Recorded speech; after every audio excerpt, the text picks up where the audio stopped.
Hello, আসসালামু আলাইকুম everyone. তো সবাই কেমন আছেন? আশা করি ভালো আছেন। আফিয়া তাবাসসুম কুকিং থেকে আপনাদেরকে স্বাগতম। আজকে এগ ভেজিটেবল স্যান্ডউইচ করে দেখাবো। মেয়োনিজ বানানোর জন্য কিছু উপকরণ নিয়ে নিয়েছি।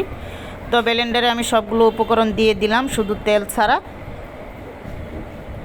তো এখানে আমি নিয়েছি হচ্ছে টমেটো সস, গুঁড়া দুধ, ডিম, 2-3টা রসুনের কোয়া, গোলমরিচের গুঁড়া, চিনি, তেল। তো তেলটা অল্প অল্প করে দিয়ে কিন্তু আমি মেয়োনিজটা বানিয়ে নিচ্ছি, তা না হলে কিন্তু ফেটে যাবে যদি তেলটা অল্প অল্প করে না দেন। তো এই তো আমার হয়ে গেল মেয়োনিজটা আমি ঢেলে নিয়েছি। আর এদিক দিয়ে আমি রুটিগুলো নিয়ে নিয়েছি। রুটিগুলো এখন আমি সাইড থেকে কেটে নিব।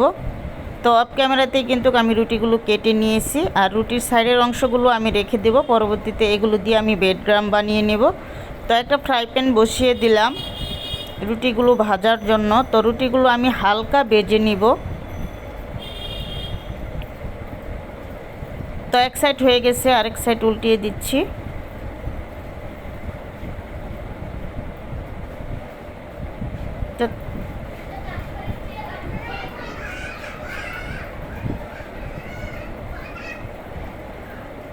তো তুলে নিচ্ছি, আরেকটা রুটি দিয়ে দিলাম, আবার উল্টিয়ে দিচ্ছি। তো আমার রুটিগুলো কিন্তু ভাজা হয়ে গেছে। আর এদিক দিয়ে আমি গাজর, শসা, বাঁধাকপি কুচি করে কেটে নিয়েছি অফ ক্যামেরাতে। আর এদিক দিয়ে মেয়োনিজের সাথে আমি এগুলো ভালো করে মিশিয়ে নিব।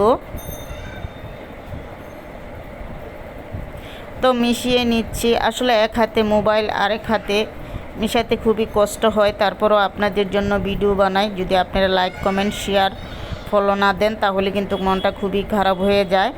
তো অবশ্যই কমেন্ট করে জানাবেন কেমন হয়েছে। আপনাদের কমেন্ট পেলে কিন্তু ভিডিও বানানোর উৎসাহ জাগে। আর আমার চ্যানেলটি অবশ্যই সাবস্ক্রাইব করে দিবেন যদি আমার ভিডিও ভালো লাগে।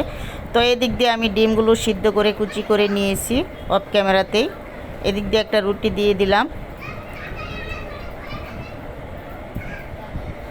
মেয়োনিজের সাথে যেগুলো মাখিয়ে নিয়েছিলাম ওইগুলো আমি দিয়ে দিচ্ছি রুটির উপরে।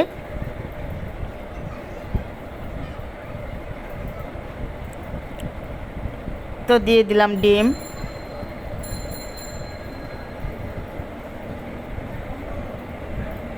তো আবার উপরে একটু দিয়ে দিচ্ছি।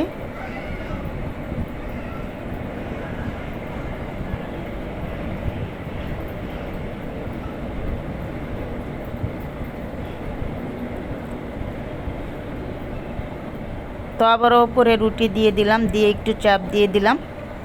তো রুটিগুলো কিন্তু আমি অফ ক্যামেরাতে কেটে নিয়েছি স্যান্ডউইচগুলো। তো সবাই খেয়ে বলেছে অসাধারণ হয়েছে, খুবই ভালো হয়েছে। তো এই তো হয়ে গেল আমার স্যান্ডউইচ। তো ধন্যবাদ, সবাই ভালো থাকবেন, খুদা হাফেজ।